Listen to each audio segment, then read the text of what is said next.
Albert Einstein's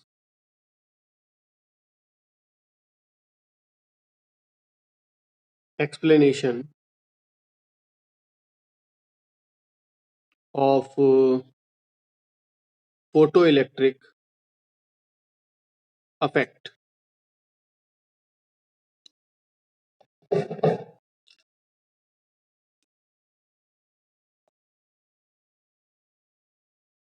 Einstein borrowed a quantum mechanical concept from Max Planck, according to which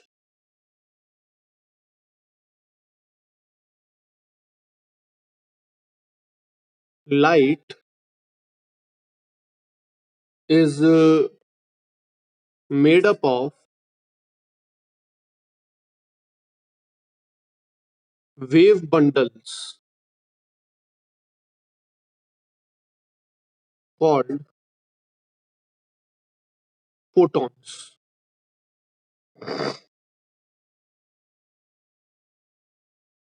and energy of a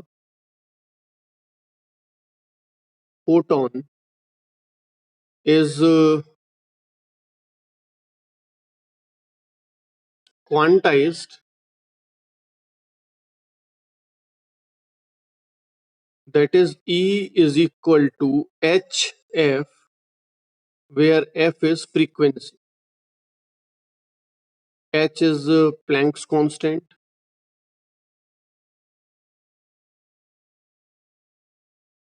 तो Einstein ने ये concept, Einstein हालांकि quantum mechanics के against था, पर उसने ये कंसेप्ट बोरो किया मैक्स प्लैंक से कि लाइट वेव नहीं है, लाइट वेव पैकेट्स हैं, एक फोटॉन्स।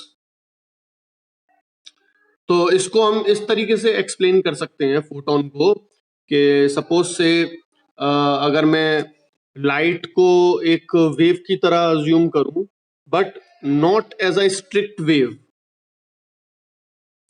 तो ये वेव कई जगह पर ऐसे पैकेट्स बना रही है। These are the packets made up of wave, और हम इन पैकेट्स को फोटॉन्स बोल रहे हैं। और कैसे पैकेट्स बना रही है इसको थोड़ा सा एक बार हम इमेजिन करने की कोशिश करते हैं। लाइक से इस जगह पर वेव कुछ ऐसे है बिल्कुल, लेकिन इस जगह पर आते आते वो वेव पैकेट बन जाता है, और फिर इस जगह पर फिर वेव की एकदम वेवलेंथ बढ़ जाती है, फ्रीक्वेंसी बहुत कम हो जाती है, फिर यहाँ पर आते आते फ्रीक्वेंसी बढ़ जाती है, और फिर इस जगह पर कुछ नहीं है, एंड देन अगेन एकदम से फ्रीक्वेंसी बढ़ गई है, वेवलेंथ घट गई है। तो this particular part is called a photon of light.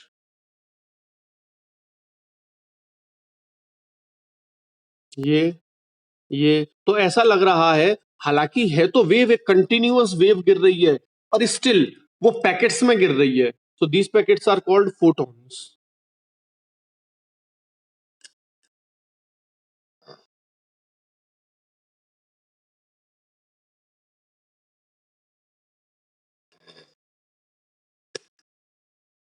So there are certain properties of photons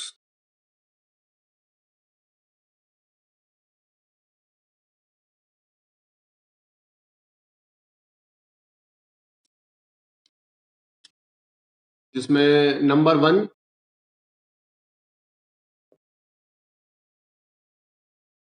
energy of photon E is equal to hf, where f is the frequency of the wave,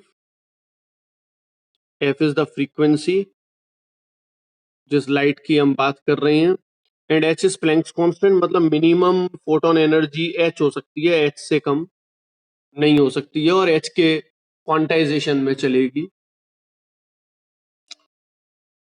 Number 2,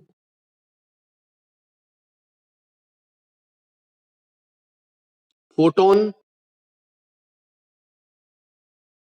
travels at speed of light, c, light की speed से चलता है photon.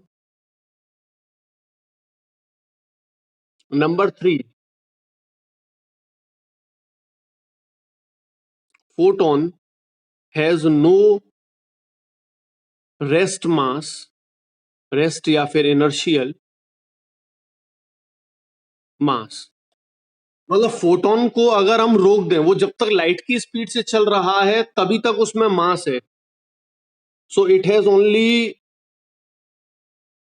Relativistic मास.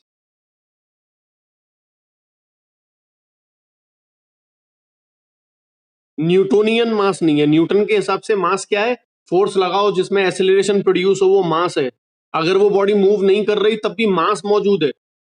लेकिन Albert Einstein के हिसाब से जैसे जैसे वेलोसिटी इंक्रीज करती है वैसे वैसे मास इंक्रीज करता है, तो उसका रिलेटिविस्टिक मास है, that is m is equal to E by C square.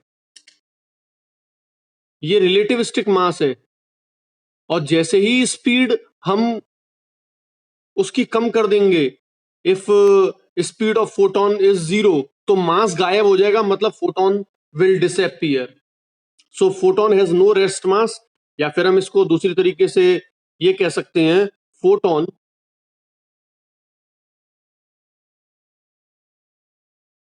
Do not exist at rest. Rest में फोटोन जैसी कोई चीज होती ही नहीं है. उसमें मूवमेंट करने की वजह से रिलेटिविस्टिक मास आ जाता है.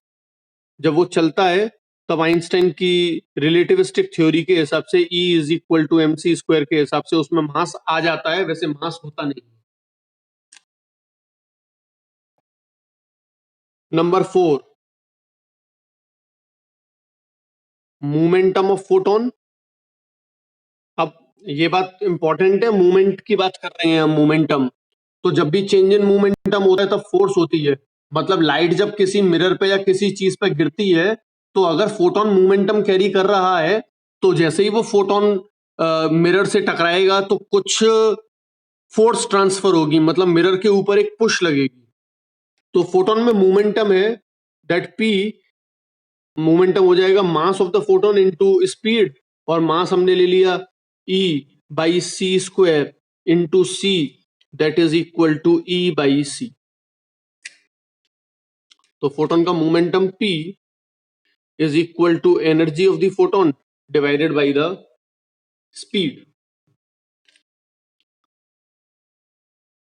Fifth,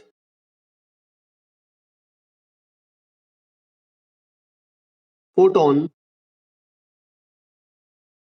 travels in straight line. ये हम लोगों को पता ही है. And last, energy is directly proportional to frequency. So on medium change,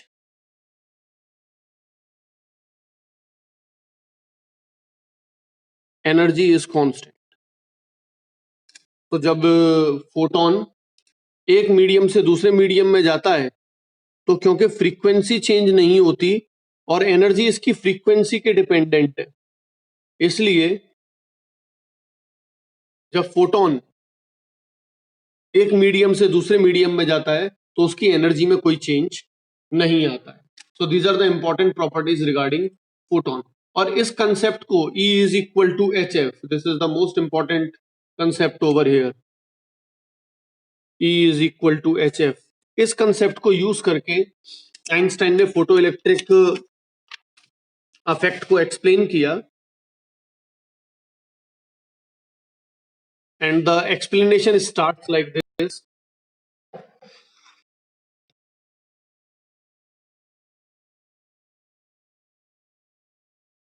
photo electric affect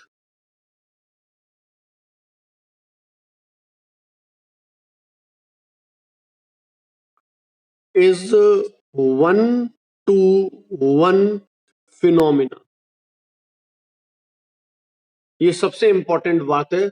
1-to-1 phenomena का मतलब क्या है? जब मैं बोलता हूं 1-to-1 फिनोमिना, तो इसका मतलब है 1 photon interacts with 1 electron.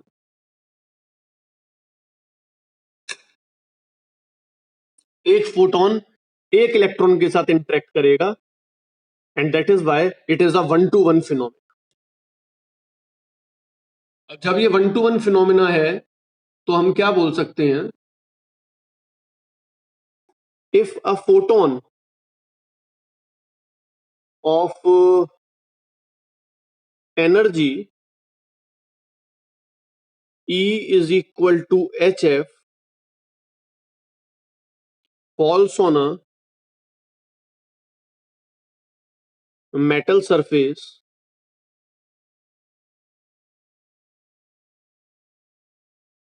the energy of photon is absorbed by electron। तो अगर मेटल सरफेस पे कोई फोटोन गिर रहा है, ये मेटल सरफेस है, ये इलेक्ट्रॉन है, तो 1-to-1 फिनोमिना है। यहां से हमारा फोटोन आ रहा है और इसकी एनर्जी है hf, और ये जब इस पे गिरेगा तो इसकी एनर्जी इसमें ट्रांसफर हो जाएगी इलेक्ट्रॉन में।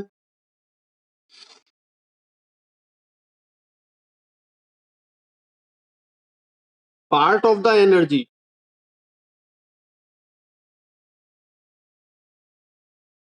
is used to overcome the surface barrier।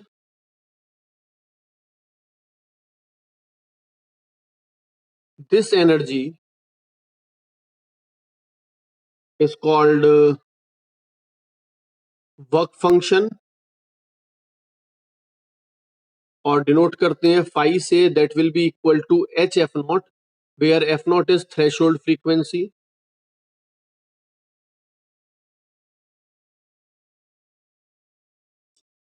तो अगर फोटोन आ रहा है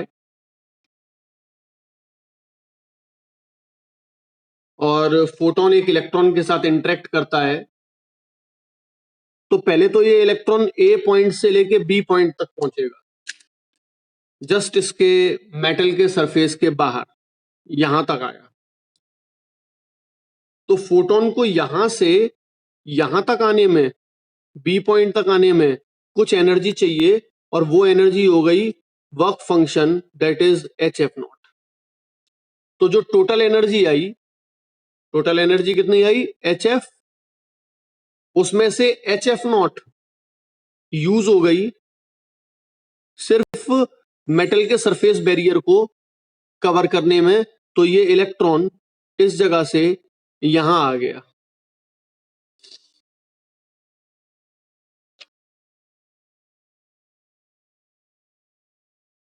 rest of the energy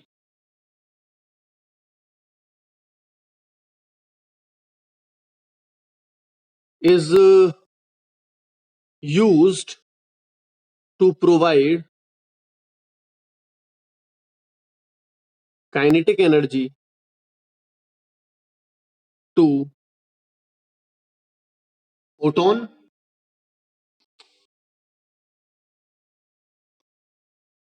So maximum kinetic energy half m Vmax square is rest left energy। बाकी की एनर्जी जो थी वो इसकी काइनेटिक एनर्जी में कन्वर्ट हो गई। मतलब बाकी एनर्जी कितनी रह गई? H F minus H F not,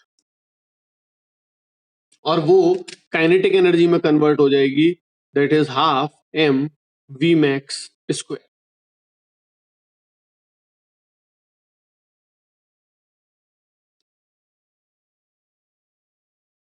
तो ये जो एनर्जी है ये हो जाएगी हमारी HF minus five.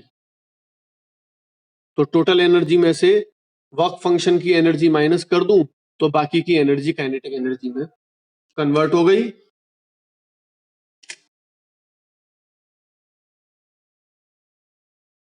By law of conservation of energy,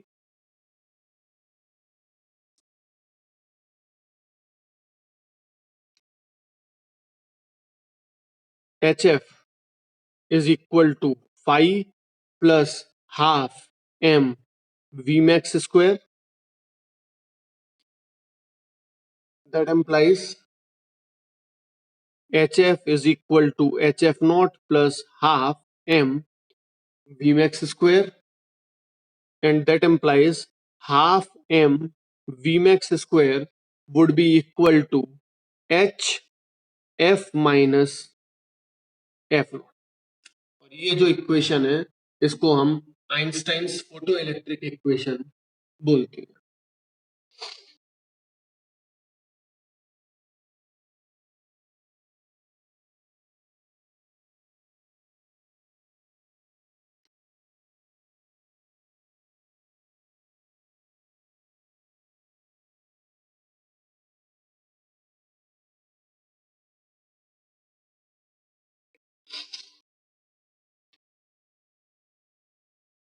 अब इस इक्वेशन से हम कैसे एक्सप्लेन करेंगे बाकी के फिनोमेना जो ग्राफ में हम लोगों ने देखे। Let's C.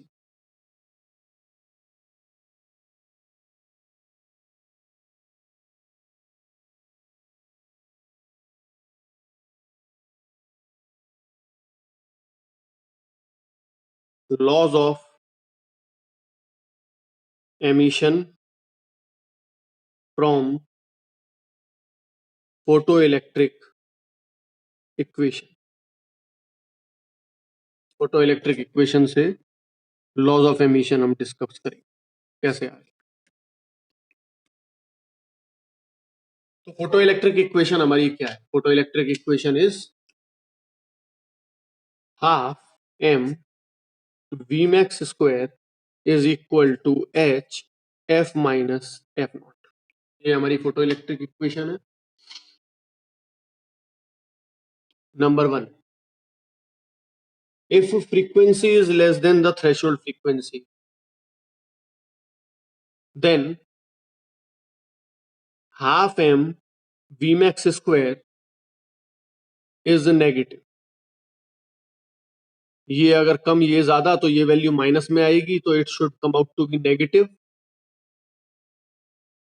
m मास हमेशा पॉजिटिव होता है एंड स्पीड का square is always positive, so it is impossible.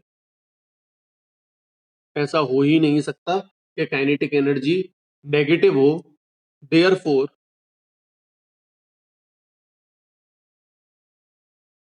For photoelectric emission to take place, frequency must be greater than threshold frequency,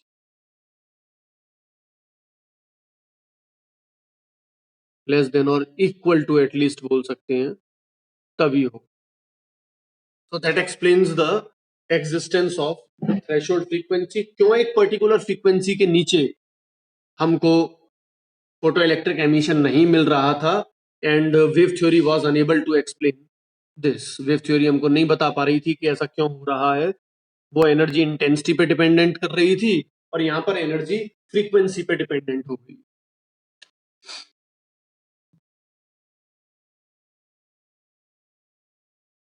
number two,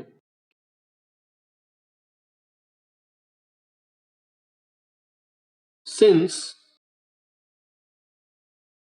one photon interacts with one electron, so number of photons emitted per second is directly proportional to intensity. तो intensity का मतलब हो गया मोर photons,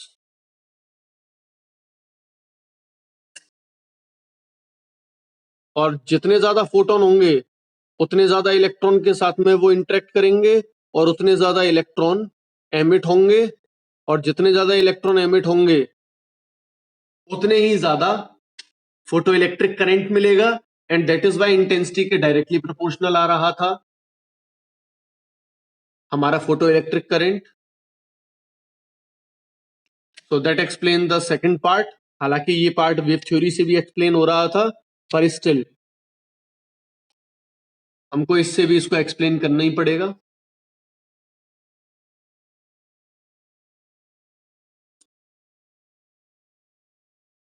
It is obvious that half m Vmax square is directly proportional to frequency, as h and f naught are constant.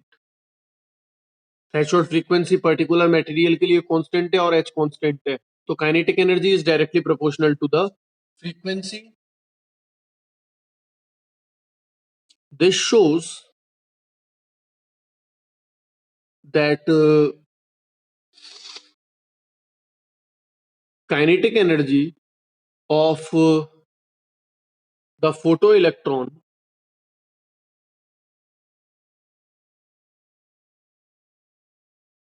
increases with increase in frequency,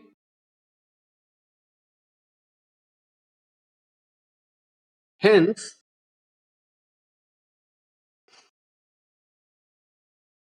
stopping potential, which is directly proportional to the kinetic energy, is directly proportional to frequency. So as frequency of incident light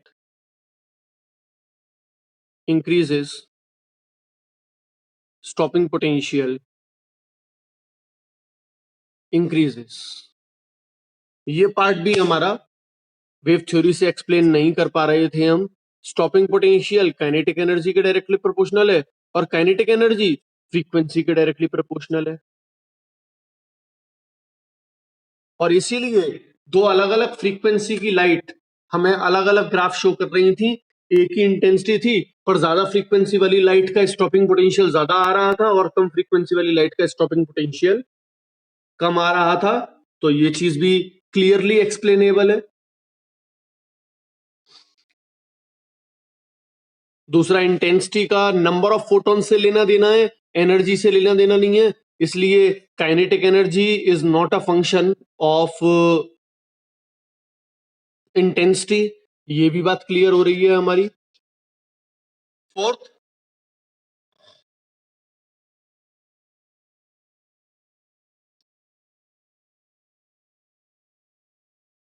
since it is a one-to-one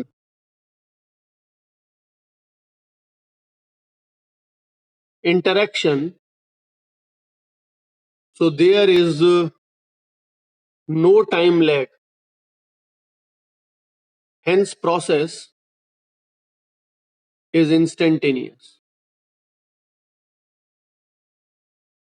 Generally approximately 10 to the power -8 seconds ही लगते हैं इस phenomena में, और इसका reason यही है क्योंकि एक फोटोन एक इलेक्ट्रॉन के साथ में इंटरेक्ट कर रहा है, एनर्जी कहीं बिखरी हुई नहीं है, एनर्जी इज नॉट डिफ्यूज्ड, वो एक पार्टिकल की तरह बिहेव कर रहा है. So from here we can conclude that radiation is behaving like a particle. Conclusion, radiation is behaving like a particle.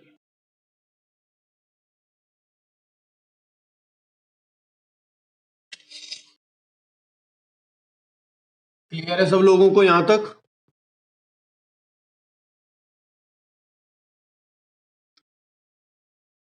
चेष्टा?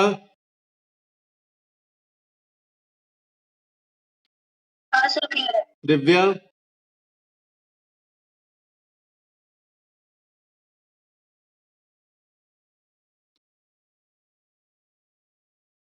खुशी? दिव्या तुम्हारी वॉइस नहीं आई, कुछ प्रॉब्लम है तो लिख दो एक बार।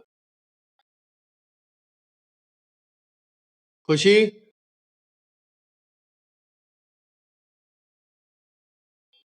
गोयल? पुष्कर? क्लियर है सर। राधिका? श्रेया?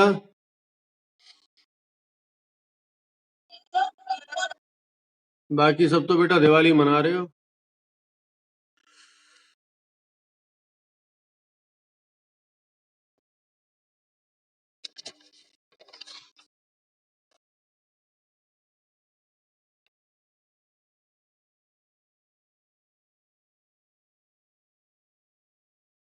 ठीक है, तो यहां तक हमारा ये प्रूव हो गया कि radiation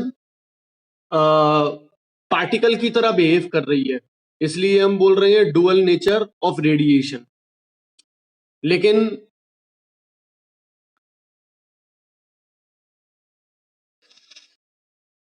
Louis de Broglie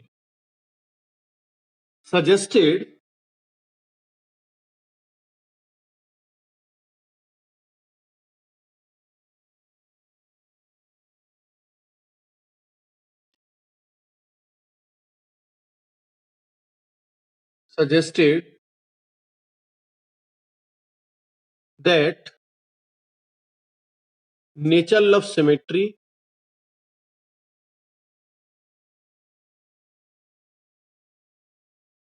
nature में सारी चीजें ही सिमेट्रिकल है। Number 2, universe is made of radiation and matter, so both must be symmetrical। तो उसने एक assumption दिया, उसने कहा if radiation can behave as a particle, that is matter, then particle, that is matter, must also behave as radiation। And this was his hypothetical argument। वो जिद पे अड़ गया, कोई प्रूफ नहीं था। उसने कहा जब वेव पार्टिकल की तरह बिहेव कर सकती है तो पार्टिकल वेव की तरह बिहेव क्यों नहीं कर सकता।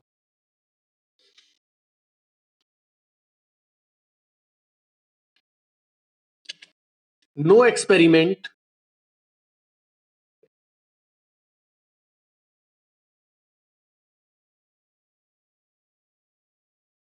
at that time could reveal the dual nature of matter। और उस समय ऐसा कोई एक्सपेरिमेंट नहीं था जो ये प्रूव कर सके कि मैटर का भी डुअल नेचर होता है, कि मैटर भी रेडिएशन की तरह बिहेव कर सकता है।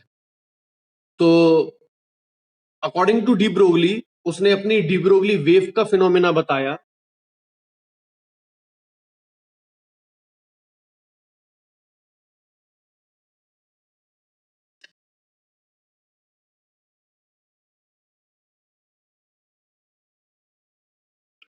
according to de Broglie, a moving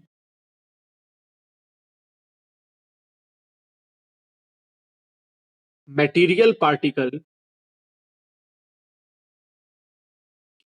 can be associated with a wave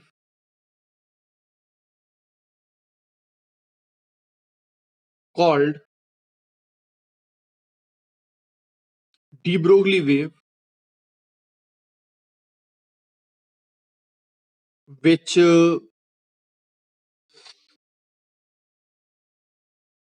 guides the motion of particle. ये वेव असल में उसने कहा कि पार्टिकल से आगे चलती है और वो पार्टिकल को प्रोबेबिलिटी डिस्ट्रीब्यूशन से एक्सप्लेन करती है कि कितनी प्रोबेबिलिटी है उस पार्टिकल के वहां होने की, और ये वेव गाइड करती है कि वो पार्टिकल कहां पर होगा.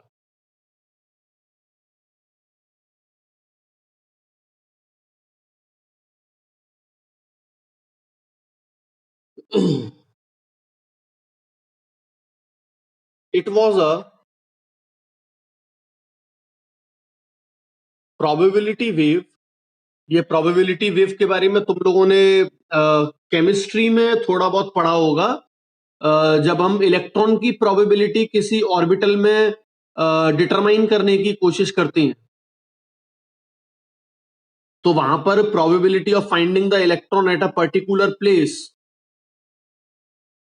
प्रोबेबिलिटी वेव से पता लगती है हमें, और उस जगह पर इलेक्ट्रॉन एक वेव की तरह बिहेव कर रहा है, और उसी की वजह से हमारा बोर का सेकंड क्वांटाइजेशन कंडीशन आ रही है. तो अगर मैं एक एटम में बात करूं और ये एक ऑर्बिटल है तो वेव स्टैंडिंग वेव बनेगी. स्टैंडिंग वेव कभी एनर्जी डिसिपेट नहीं करती है. So this is a kind of standing wave. और उसने ये कहा कि इसका सरकमफेरेंस अगर r है तो 2 pi r is equal to n lambda. Integer multiple होना चाहिए. और उसने डी ब्रोगली वेवलेंथ इस्तेमाल करी, और डी ब्रोगली वेवलेंथ का उसने फॉर्मूला दिया था with it was a probability wave with wavelength lambda is equal to h by mv, that is momentum. तो मैं लेमडा को h अपॉन एम वी लिखूं तो 2 pi R is equal to N H upon M V, और M V को इधर ले जाऊं तो M V R is equal to N H upon 2 pi, और एम वी आर होता है angular momentum, that is equal to N H upon 2 pi. यही बोर्स की क्वांटाइजेशन कंडीशन थी, that electron can only stay in those orbits in which its angular momentum is integer multiple of h upon 2 pi. सब लोगों को पता है quantization condition. चेष्टा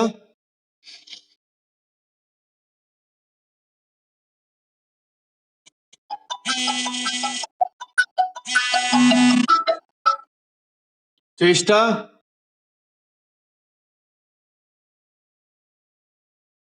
Divya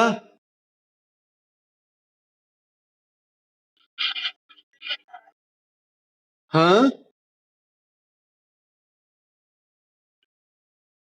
Bohr model पढ़ा है ना केमिस्ट्री में. बोर्स मॉडल, उसमें क्वांटाइजेशन कंडीशन दी हुई है नॉन रेडिएटिंग ऑर्बिट्स की. Second postulate of bore. खुशी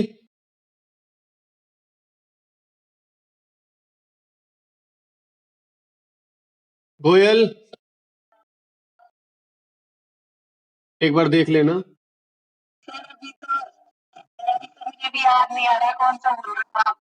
बोर मॉडल है ना केमिस्ट्री में, बोर्स एटॉमिक मॉडल. तो बोर्स एटॉमिक मॉडल में फर्स्ट कंडीशन तो ये थी कि जब इलेक्ट्रॉन अपनी ऑर्बिट में घूमता है तो वो कोई भी एनर्जी रेडिएट नहीं करता. और दूसरा पोस्टुलेट ये बताता है कि वो ऑर्बिट्स वो वाली हैं जिनमें वो रेडिएट नहीं करता, जिसमें उसका एंगुलर मोमेंटम इंटीजर मल्टीपल है h अपॉन 2 पाई का, वेयर h पे h प्लैंक्स कांस्टेंट है.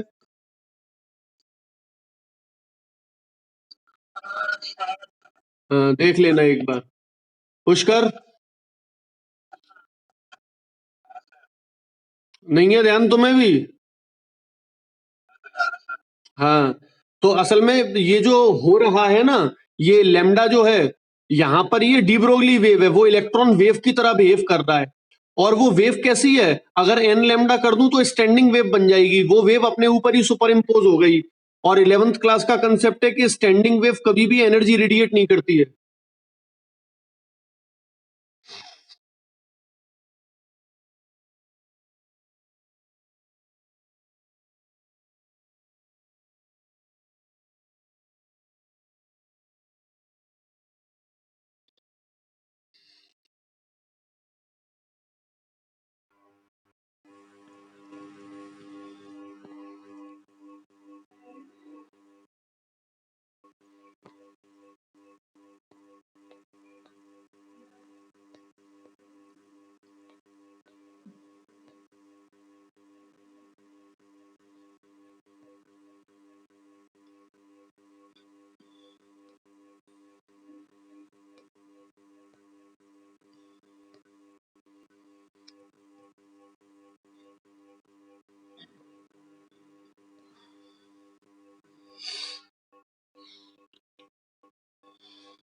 एक बार देख लेना, वरना आगे वाले चैप्टर्स में जब हम एटम्स करेंगे तब दोबारा आएगा ये।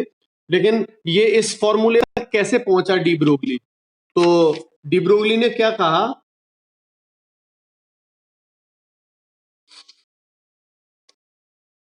उसने कैसे पता लगाई कि वेवलेंथ का फॉर्मूला यही होगा? तो according to de Broglie, by quantum theory,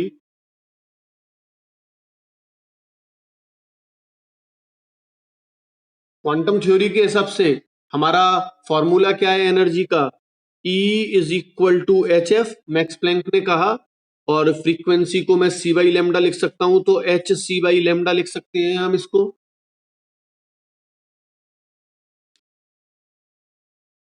by Einstein's theory, Einstein के हिसाब से E is equal to M C square. और इन दोनों को इक्वेट कर दें, तो H C by lambda is equal to,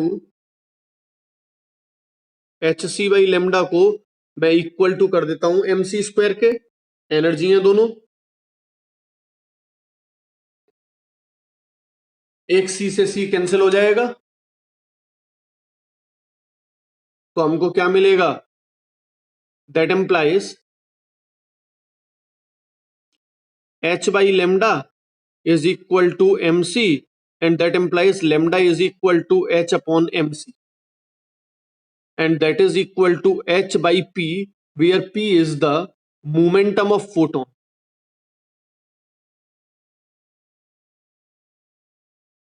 तो उसने ये आर्ग्यूमेंट दिया, उसने कहा lambda is equal to h upon mc, that is h by p। तो momentum, de Broglie argued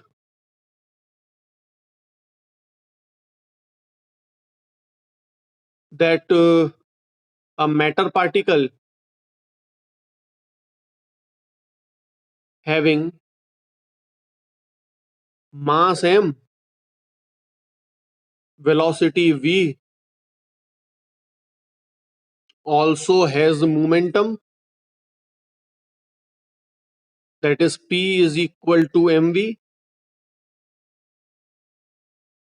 So matter wave associated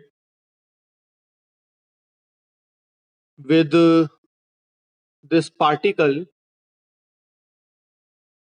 must have a wavelength given by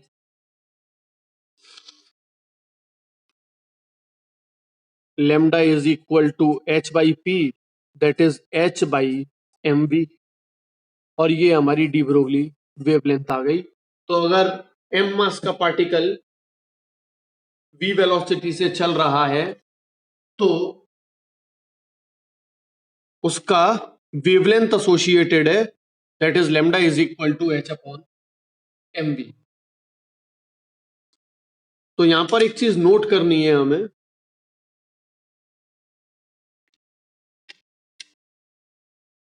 number 1, lambda is inversely proportional to v.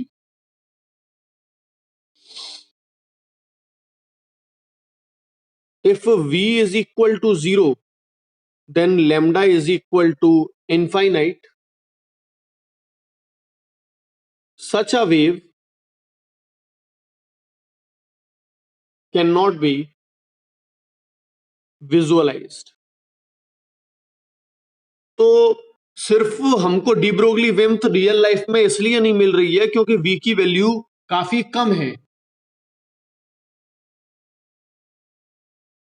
और ज्यादातर objects जिनको हम देखते हैं वो light की speed में बहुत कम वेलोसिटी से चल रहे हैं, इसलिए डी ब्रोगली वेवलेंथ इतनी ऑब्वियस नहीं है और नॉर्मल लाइफ में हम इसको नजरअंदाज करके चले जाते हैं. In real life v is very much less than c, so lambda is almost negligible. Number 2, lambda is inversely proportional to mass.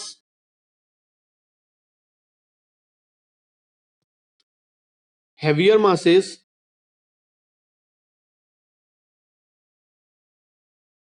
have low wavelength. So in real life,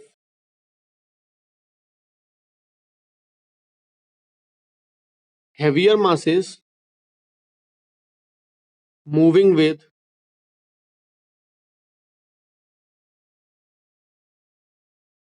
slow velocities have almost negligible lambda. तो real life में क्या होता है, real life scenario में हम देखें तो masses तो हैवियर है, इलेक्ट्रॉन के कंपैरिजन में हमारा मास ज्यादा है. Heavier masses and they are moving with so slow velocity as compared to that of light, and that is why the wavelength is very small and hence almost negligible. Third,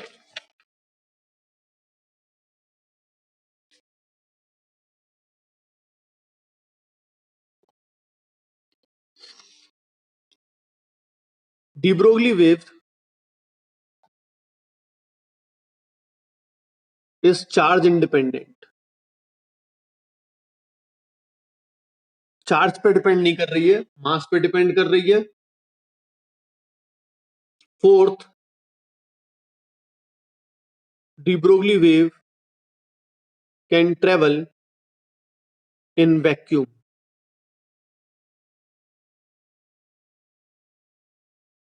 And hence is a non-mechanical wave.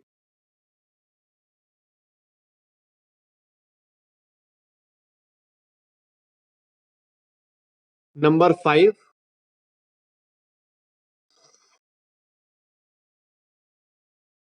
amplitude of de Broglie wave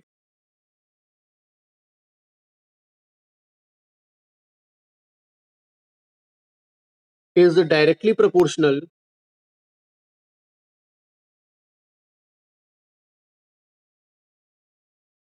to probability of existence of particle at that point, or basically probability is directly proportional to amplitude square. तो जहां amplitude ज्यादा है वहां probability ज्यादा है उसके exist करने की, और जहां कम है एम्पलीट्यूड वहां प्रोबेबिलिटी कम है.